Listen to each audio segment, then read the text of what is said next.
Tout le monde sera millionnaire, la RD Congo aurait promis une prime délirante à ses joueurs s'ils atteignent les barrages intercontinentaux pour la Coupe du Monde 2026.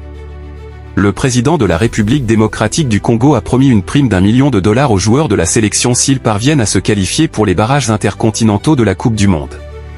Un bonus qui se déclencherait même en cas de non-participation au Mondial 2026. 2 matchs pour un joli bonus. Devancé de peu par le Sénégal dans la course à une qualification directe pour la Coupe du Monde 2026, la sélection de la République démocratique du Congo peut encore jouer le tournoi mondial disputé au Canada, aux États-Unis et au Mexique du 11 juin au 19 juillet prochain. Mais pour participer à leur première phase finale, les Léopards devront d'abord remporter les barrages de la zone Afrique. Qualifiés parmi les meilleurs deuxièmes des poules, les protégés de Sébastien de Sabre devront battre le Cameroun puis le vainqueur de Gabon-Nigeria afin de rejoindre les barrages intercontinentaux de la FIFA. Une potentielle réussite qui pourrait rapporter très gros selon les informations du site Sport News Africa. Le chef de l'État de la RDC aurait ainsi promis une prime d'1 million de dollars à chaque joueur de la sélection. Des consignes présidentielles pour payer les joueurs. La RDC favorite aux barrages intercontinentaux, dès dimanche soir au Maroc. Les 3 matchs à jouer dans la zone Afrique seront disputés à Rabat. Les Léopards pourraient ainsi célébrer leur qualification pour les barrages intercontinentaux et une prime XXL. Toutefois, ce chèque ne concernerait que les joueurs et pas le sélectionneur ou son staff. Mais comme le précise bien le média spécialisé dans le football africain, c'est bien une qualification pour les barrages intercontinentaux qui déclencherait le paiement d'un tel bonus. Même pas besoin de décrocher son billet pour la Coupe du Monde. Le président de la République, Félix Tshisekedi, aurait ainsi déjà donné des consignes claires pour payer les joueurs en cas de victoire contre le Cameroun puis en finale des barrages de la zone Afrique, les 13 et 16 novembre. Cédric Bakambu, Chancel Mbemba et Otraron Wan-Bissaka ou Ngalayel Muko savent ce qu'il reste à faire pour toucher le jackpot, gagner les 2 prochains matchs. Surtout si ça permet de garder une chance de jouer la Coupe du Monde. En cas de succès lors des barrages africains, la RD Congo se qualifiera pour les duels intercontinentaux où 6 équipes se disputeront les 2 derniers billets pour le Mondial 2026. Pour l'instant, les 2 premières nations qualifiées sont la Nouvelle-Calédonie et la Bolivie mais la nation africaine fera probablement office de favorite. Nigeria, Cameroun, RD Congo et Gabon, une seule chance pour 4 de se rapprocher du Mondial 2026. Le format du tournoi de barrage.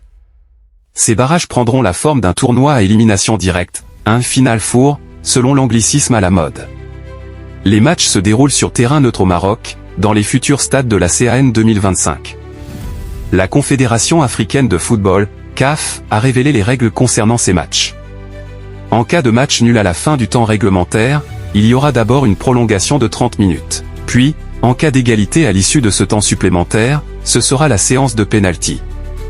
Absente des éliminatoires, la VAR sera de la partie.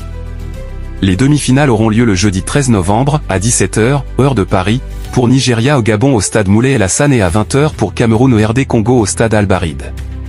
Finale aura lieu dimanche 16 novembre à 20h au stade Moulay El Hassan. À lire aussi qui est en forme. Qui inquiète ? Le bilan des équipes africaines à 2 mois de la CAN. Le Nigeria et le Gabon, dynamique contraire. Sur le papier, le Nigeria arrive à Rabat en favori pour ce tournoi de barrage. Finaliste de la dernière CAN, les Super Eagles sont la sélection la mieux classée au ranking FIFA des 4 prétendants. Les Nigérians sont pourtant passés proches de la catastrophe industrielle lors des éliminatoires. Leur début de campagne a été laborieux avec 0 victoire lors des 4 premiers matchs. Mais les Super Eagles ont fini en trombe, renouant avec leur efficacité offensive, retrouvant une solidarité collective et portée par le réveil des cadres. Le dernier match face au Bénin, remporté 4-0, grâce à un osimhen étincelant en a été la plus belle illustration. Cependant, le Nigeria est souvent son pire ennemi. Alors qu'on le voyait capitaliser sur cette dynamique, les Super Eagles ont lancé le tournoi d'une drôle de manière, une grève mardi 11 novembre pour réclamer des primes impayées par la fédération. Pas idéal avant de se concentrer sur un match décisif. Par le passé, le Gabon n'a jamais été avare de ce genre de rebondissements extrasportifs. Mais, sous la houlette de Thierry Mouyouma, ce genre de bisbille semble appartenir au passé. Depuis son arrivée à la tête du groupe en octobre 2023, il a su fédérer son groupe et bâtir un collectif qui impressionne. RD Congo au Cameroun, match à $1 million? C'est un match qui pourrait rapporter gros. Outre d'une place en finale, la RD Congo se rapprocherait en effet d'un sacré pactole. Le président Félix Tshisekedi a promis une prime d'$1 million, environ 930 000 €, à chaque joueur si les Léopards se qualifiaient pour le tournoi de barrage intercontinental, selon les informations rapportées par Sport News Africa. Les Panthères sont sur une belle dynamique. Ils ont terminé deuxième du groupe F, à un point seulement de la Côte d'Ivoire, avec un bilan impressionnant de 25 points, 8 victoires et un nul en 10 rencontres. Le meilleur total pour un deuxième. Et, si la frappe de Xavi Babika avait été quelques centimètres plus à droite en septembre face à la Côte d'Ivoire, le Gabon serait déjà en Amérique. L'équipe, emmenée par un Pierre-Emerick Aubameyang en mission, arrive pleine de confiance et n'aura aucun complexe.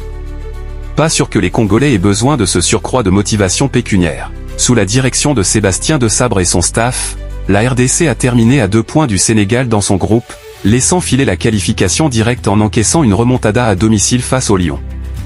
La victoire dans les barrages permettrait de confirmer les progrès congolais depuis 3 ans. En face, le Cameroun part avec l'avantage de l'expérience. Les Lions indomptables ont participé à 8 phases finales de la Coupe du Monde, le record en Afrique. Cependant, les performances actuelles du Cameroun interrogent. Les Lions indomptables peinent à se renouveler, enchaînent les matchs sans âme et sont la victime collatérale du conflit latent entre la fédération, FECAFOOT, et le ministère des Sports. Dernier soubresaut en date, une accusation visant le sélectionneur Marc Bry de négocier déjà une porte de sortie avec un club saoudien, à quelques jours du tournoi de barrage et à moins de 2 mois de la CAN 2025. Mais attention, les Lions indomptables ne sont jamais plus dangereux que lorsqu'ils sont acculés. L'Algérie en a fait l'amère expérience en 2022. Où et comment suivre les barrages de la zone Afrique? En France, les barrages de la zone Afrique seront diffusés sur l'équipe Live Foot. En Afrique, cette rencontre sera diffusée sur Supersport, Starteam, Sporty, beIN Sport, ainsi que le site officiel de la CAF. Le parcours du combattant ne s'arrêtera pas là pour le vainqueur du barrage africain. Il disputera le barrage intercontinental entre le 23 et le 31 mars, rassemblant des représentants de toute la planète football à l'exception de l'Europe, qui aura son propre tournoi de barrage, une équipe asiatique, l'Irak ou les Émirats Arabes Unis, une africaine, une océanienne, Nouvelle-Calédonie, une d'Amérique du Sud, la Bolivie, et 2 d'Amérique du Nord. 2 billets pour le Mondial 2026 seront mis en jeu. Les 2 nations les mieux placées au classement FIFA iront directement dans une des 2 finales, tandis que les 4 autres passeront par des demi-finales. 2 billets pour le Mondial 2026 seront mis en jeu.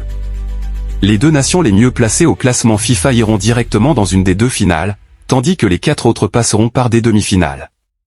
En l'état, avec le classement FIFA actuel, si le Nigeria sort vainqueur des barrages de la CAF, il irait directement dans une finale. À l'inverse, le Gabon serait déjà certain de devoir passer par une demi-finale, tandis que pour le Cameroun et la RDC, cela dépendrait de l'identité des représentants d'Amérique du Nord.